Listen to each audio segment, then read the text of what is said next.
Welcome to the Newsmakers Podcast. I'm Billy Hollowell, and this is a show where we go behind the headlines every day to bring you an interview with a pastor, entertainer, politician, or other notable news figure.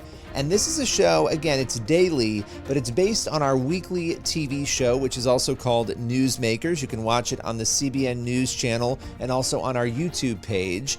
And on this show, every day, we dive deep. It's a little more longer form with one of the people who you will often see on our Newsmakers show or across the CBN News platforms. On today's Newsmakers, we are talking with Heather Rice-Minus, President and CEO of Prison Fellowship, about how The Chosen is changing inmates' lives. We recently had some other guests on talking about this topic, but Heather's organization is directly involved with serving prisoners by presenting The Chosen to them to help bring them closer to Jesus. With no further ado, here is Heather Rice-Minus. Well, there is a very interesting partnership between The Chosen and Prison Fellowship. The Chosen is going to be making its way into prisons. Can you tell us a little bit about how this partnership came to be?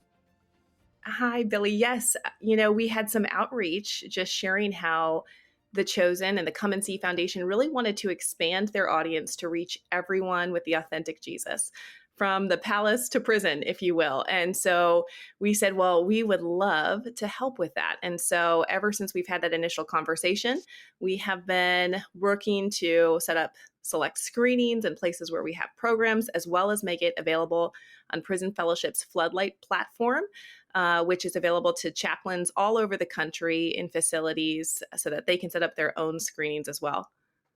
Tell us a little bit about that Floodlight platform for those who don't know.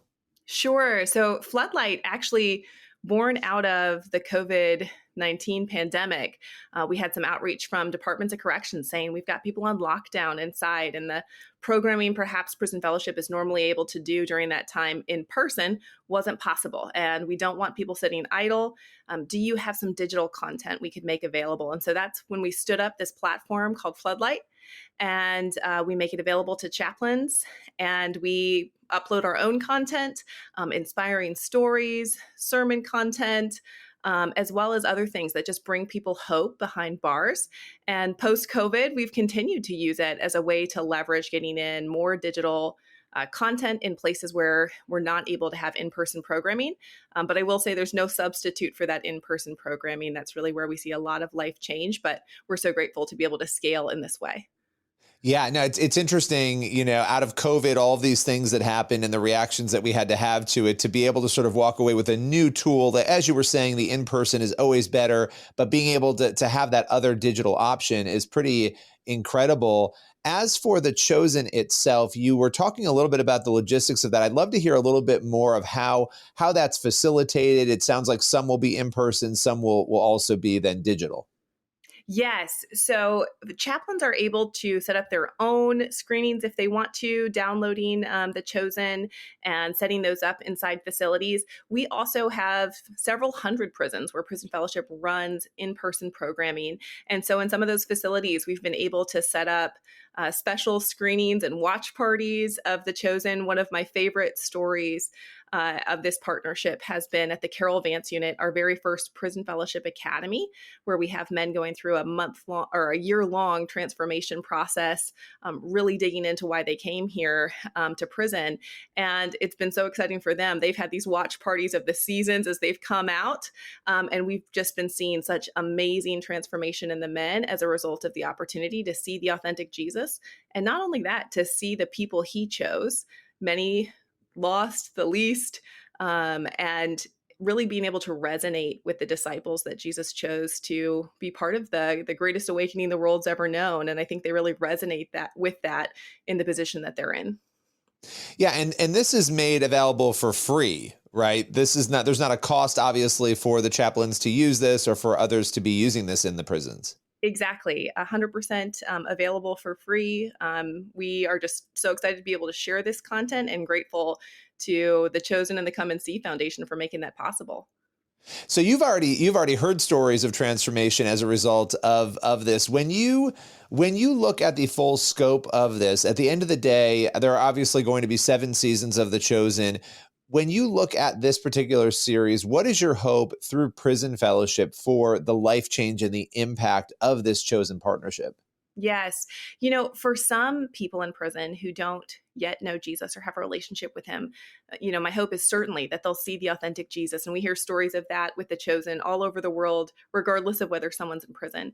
But what I also think is so unique is that the story of the chosen focuses on who Jesus chose, right? And he chooses all of us, but he especially hones in on the people in that time who were seen at the margins of society, the people perhaps no one else wanted to be with, right? And those who perhaps thought their life was over, that they had nothing to contribute to the world. And I think when I look at the modern day marginalized, I can think of no one perhaps who fits that bill better than people sitting behind bars. And so my greatest hope really is that it would actually be a tool for letting those who are followers of Jesus behind bars know that they have a role to play in advancing the kingdom. And we see that now as people who are followers of Jesus in prison are saying, hey, would you want to come watch The Chosen with me? It's screening tonight in the chapel. Come with me. You're going to be surprised by what you see. And we actually see inside people being the greatest evangelists to those that they live with inside prison. Yeah, there's two really interesting streams when it comes to the chosen. You have the people who are already believers who are sort of getting reinvigorated because it's causing them to want to go back to the Bible and read the stories and maybe see things in a different way that they haven't envisioned them before, because reading something and seeing it is often very different.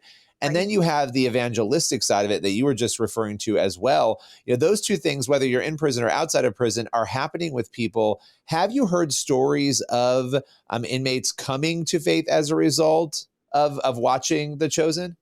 Yes, we even were able to jointly do a testimony and story of some of the men at Carol Vance in Texas, our first academy, watching The Chosen and the impact that it's having on them. And so we know that it is not only kind of opening up those questions of people to ask about who is Jesus and make those decisions perhaps for the first time, but also that reference I made of really strengthening people who are already following Jesus and realizing, you know what?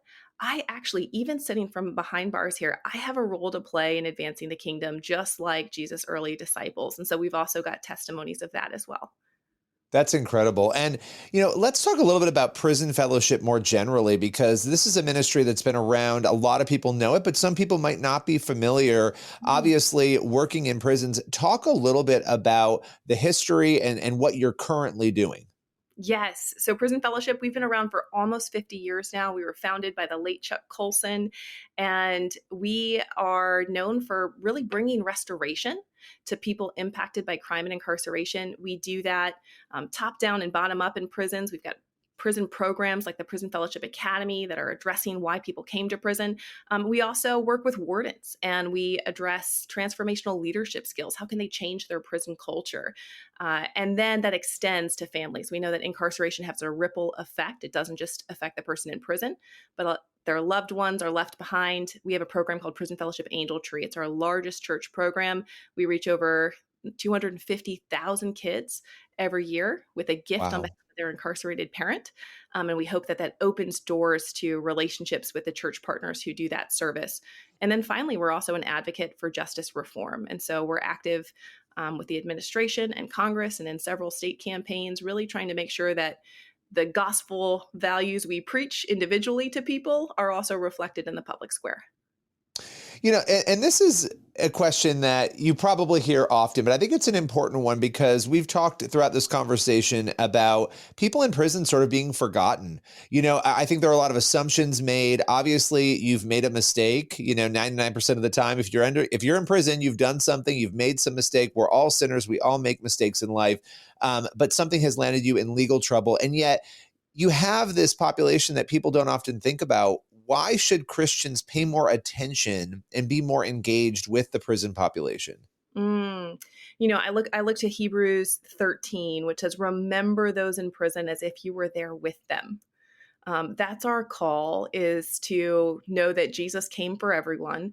And he especially, as so brilliantly demonstrated in the Chosen series, he especially came for the least and the lost. And in fact, he used them then to really spark the greatest spiritual awakening the world's ever known. Why wouldn't he do it again? And so I would just encourage those watching today, if you feel like maybe you haven't really thought about people behind bars, this is a calling for all of us as Christians. We can get involved through Angel Tree with the families that are local to us, and we can also go visit prison. And I guarantee you're going to be surprised that you find Jesus is already alive and well and working there.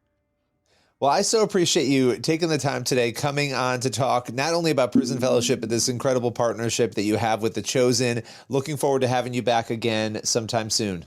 Thanks, Billy. That's all for today's Newsmakers podcast. Be sure to tune in for the next episode of the show, and also head over to the CBN News YouTube channel and the CBN News channel to watch Newsmakers every week. We'll see you soon.